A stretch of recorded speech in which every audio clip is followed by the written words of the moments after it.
everyone, I'm Nicole Guillaume with Guiding Echoes, the channel that is devoted to your spiritual and personal growth. And today I have a very special guest for you. She is a fellow YouTuber and she is phenomenal when it comes to tarot. And her name is Kate and her channel is The Daily Tarot Girl. So hi Kate, welcome to Hi Nicole. my channel. How Thank are you? I'm doing great. Thank you so much for the lovely introduction. Of course. So why don't you tell everyone a little bit about your channel and what it is that you do there? So my channel is Daily Tarot Girl, and I post a ton of videos for people who are interested in learning how to read tarot cards. So I've got some kind of like instructional videos, and I also do weekly readings as well. So how did you get started on doing tarot readings on YouTube? Well, it was interesting. I'd been studying tarot for a few years, and I just had this little voice in my head that said, oh, you should start doing YouTube videos. And YouTube, like I think I've been on YouTube now for a good 5 or 6, maybe even 7 years, actually, come to think of it. So YouTube was still, I don't know how long YouTube's been around, but it was still kind of new-ish then. And I just had this urge to make videos. And so I really just did it as a way to practice readings. I felt that when I was practicing readings, if I did them out loud, I was way better at them and I could access a certain part of my intuition when I just started speaking out loud. So that was kind of the reason I started my YouTube channel, and then it kind of evolved from there. Very cool. Yeah, because on your channel, you basically do daily forecasts so people know what the energies are like for each day, right? So you kind of yeah. tarot scopes basically. Kind of, yeah. I do, it's weekly forecasts, and then I do like a forecast for the week ahead. Okay, gotcha. Yeah, and what a lot of people don't know is that tarot can actually be used as a self-help tool. And I know that's helped me on my journey. And you and I were talking a little bit before we started this, and I know it's helped you on yours too. So tell us a little bit about tarot journaling. Like, what is it? How has it helped you on your growth? Yeah. So that was part of the reason I kind of got into tarot. It was sort of a difficult time in my life where I was looking for clarity and looking for inspiration and answers. And so that's what really drew me to tarot. And I started, like I think most people try to learn tarot, by learning from, the book or the internet. So I, got a couple good tarot books, and I attempted to memorize all the tarot meanings, which, didn't really go very well. And that was kind of a difficult way to start learning tarot. And one of the books suggested starting a tarot journal. And so I did that, and that was one of the main things that really helped me learn the tarot cards. And it's valuable because, well, on the one hand, I think working with tarot is such a good way to explore yourself. And journaling is kind of a way to reflect and also explore yourself. So when you put those two things together, I think it can be very, very powerful. And so I started this tarot journal, and I think how I started it was I would do a page for each tarot card. And I would kind of meditate on each tarot card and do some notes and stuff like that. And it was a way for me to really get to know the cards on more of a personal level. Because I think when you're just trying to memorize the meanings and you're just learning from a book, it can feel like tarot is like this other thing kind of outside of you. But if we can really relate to the cards and see how the cards show up in our own lives, and also kind of make up our own associations and interpretations of the cards, I think that it can be so much more powerful. So tarot journaling really helped me see tarot in a totally different way, and it helped me experience the cards in a different way that just reading a book and even just kind of practicing on my own didn't quite allow me to do. Right. Yeah. So when you were doing this exercise, did you have one card in particular that seemed to really speak to you in a way where you're like, oh my gosh, I can't write fast enough. Like I can't get enough information out of this card. Yeah, totally. That would happen every now and then. So yeah, there's certain cards like that, the ones that I really like, that I really kind of resonate with. I know the Star is one of my favorite cards. I think I had that kind of an experience with the Star. And then of course there's the cards that you have the opposite experience where you just like cannot connect to and you just have like such a difficult time with. And there's a lot of those cards as well. Yeah. Well, and I found that a lot of times it has to do with the deck that you're working with. So sometimes you'll have like one of my favorites, well, two of my favorites is the Witch's Tarot and the Steampunk Tarot. And it feels like almost every card I pull, like they speak just, they almost won't shut up. Like there's so much information I can get out of each card. But then I'll take another deck and I'll pull that same card and I'm just like, I have no idea what this is saying. So, so have you found the same thing? Like it's like the energy and the I think it's the energy that the artist puts behind the images really seems to have an impact on how you're able to connect with the cards. Absolutely, yeah. And I think that's why a lot of people will struggle with the Rider-Waite deck, because a lot of people say they can't connect with the images, and I can kind of relate to that. I had a hard time connecting with that deck as well. And what I've noticed is that with each new tarot deck that I get, and I have so many now, it's scary, but with each new deck that I get, it allows me to see each card from a different perspective, and I get like a deeper understanding of each card. And so like what you were just saying, there's some cards that I would have struggled with for years, and then I get a certain deck and I look at that card and I'm like, oh, I finally get what that card is all about. So what advice would you have for someone who's open to trying tarot journaling? Maybe their first step is getting a tarot deck. How should they go about finding a deck that's going to be right for them? I get this question a lot, and I always tell people to get the Rider-Waite deck, even if it doesn't resonate with them. Because if you're serious about learning tarot, the Rider-Waite deck is a really good place to start. So what I did when I was first learning tarot is I got a mini version of the Rider-Waite deck. It's like this big. And then I got another tarot deck that I was really drawn to. And so I had those two decks that I was working with simultaneously, which is kind of confusing sometimes when you're trying to learn two decks. But it helped me because the Rider-Waite deck is kind of your classic sort of basic tarot deck. It's great to learn on.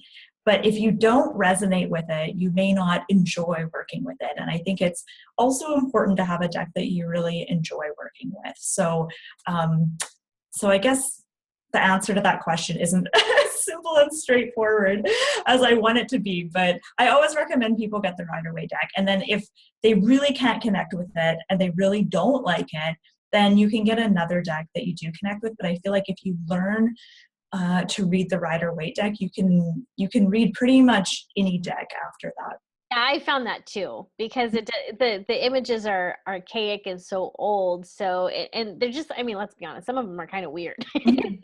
So it makes sense why people are like, I'm having a hard time connecting. And then just another tip that I would give for people, because sometimes it can be really discouraging when you go to Amazon or the bookstore and you see a deck that looks like it's going to be beautiful, and then you get home and you're like, oh, this isn't what I thought it would be. There are so many people on YouTube who do phenomenal reviews of decks now, so there's no excuse anymore to pick up a bad deck. Just yeah. on YouTube. Yeah, just go on YouTube, and as the reviewer is going through the pictures, pause on one of them, see if you can make the connection, and then if you feel like you can, then move forward with the deck. And if not, at least you knew before you spent like $30 or whatever, because decks are expensive now. They're getting up there in price. But the good thing is there's such a wide variety of them that there's really no reason to get stuck with the deck that you don't particularly enjoy. So another question I had for you is, what are some good questions that people can use when they first begin their tarot journaling? I love this question. Okay, so some good questions. Well, if you're brand new to tarot journaling, you might want to start doing a really basic journal. So how I started my journal was I believe I went online and printed out images of tarot cards and cut them out and like pasted them in my tarot journal.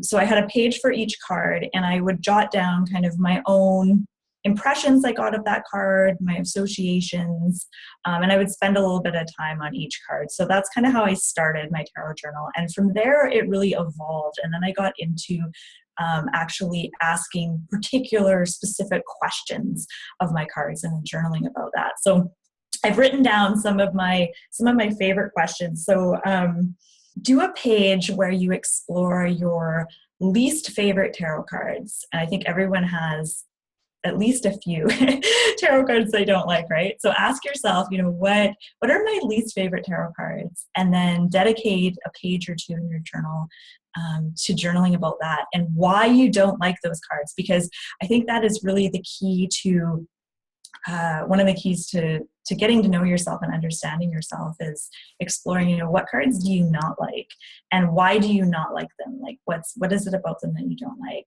And then on the other end of the spectrum, you can ask, what are your favorite cards? What cards are you drawn to? What cards really make you feel happy and excited when they show up in a reading, and why?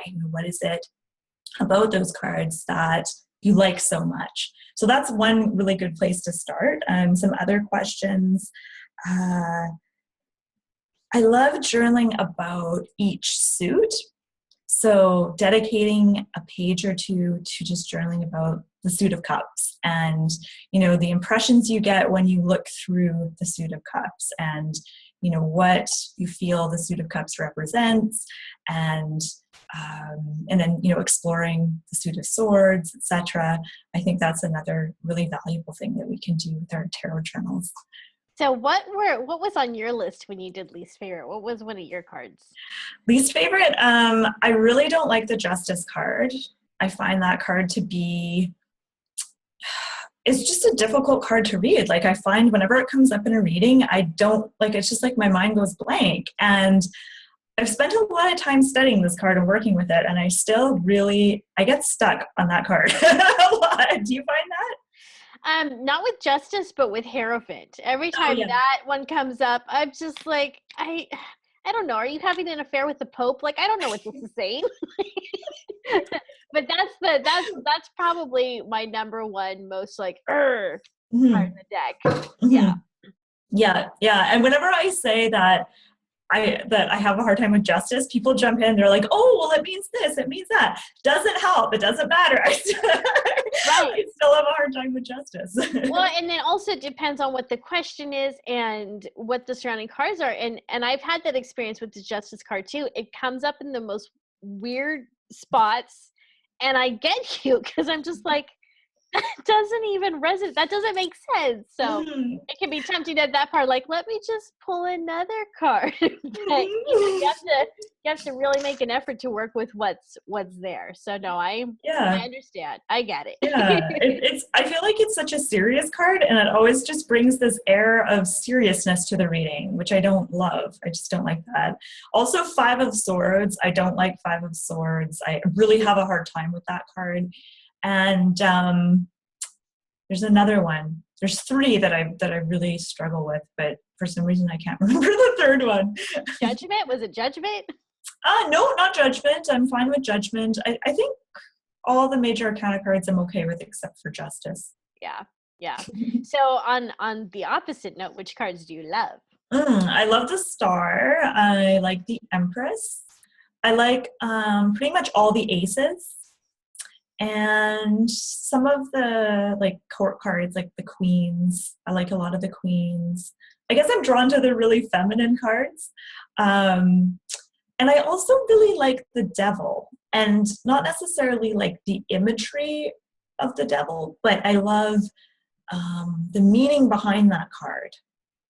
I feel like it's very powerful, and essentially I feel like the devil is all about exploring the things that keep you stuck and that keep you kind of enslaved in your day-to-day life and take away your power. And so I think when it comes up in a reading, it can be like a powerful call to address that and break free of some of the patterns that we get stuck in. That's a really good way of looking at that card. Yeah. So I know a lot of people see it as like vices or whatever. So for me, when it comes up, I'm like, this card means chocolate. Yeah,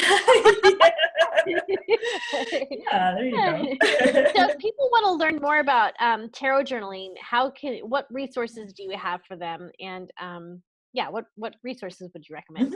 Yeah, so I have an article on my blog about tarot journaling where I've got some more suggestions. And I believe there's also links in that blog post to a bunch of different questions you can ask your tarot cards for your tarot journal. I also have a tarot journal that I created that I sell on my website. So this is a journal that I've made with journaling prompts, and I've illustrated it and stuff like that. So for those of you who want to skip the step of making your own tarot journal, I've created one for you. Very cool. And if people would like to get a reading from you, or again, just visit your website to check out all these resources, where should they go? Yeah, so my website is dailytarotgirl.com. And I don't do readings at the moment. I just do readings once a year in January. So the rest of the year, I'm not going to be doing readings. But you can check out my website, dailytarotgirl.com, and there's lots of fun tarot learning resources on there. Lots of videos, lots of articles, lots of exercises and stuff like that to check out. Awesome. Well, thank you so much for joining me today. Thank you so much, Nicole.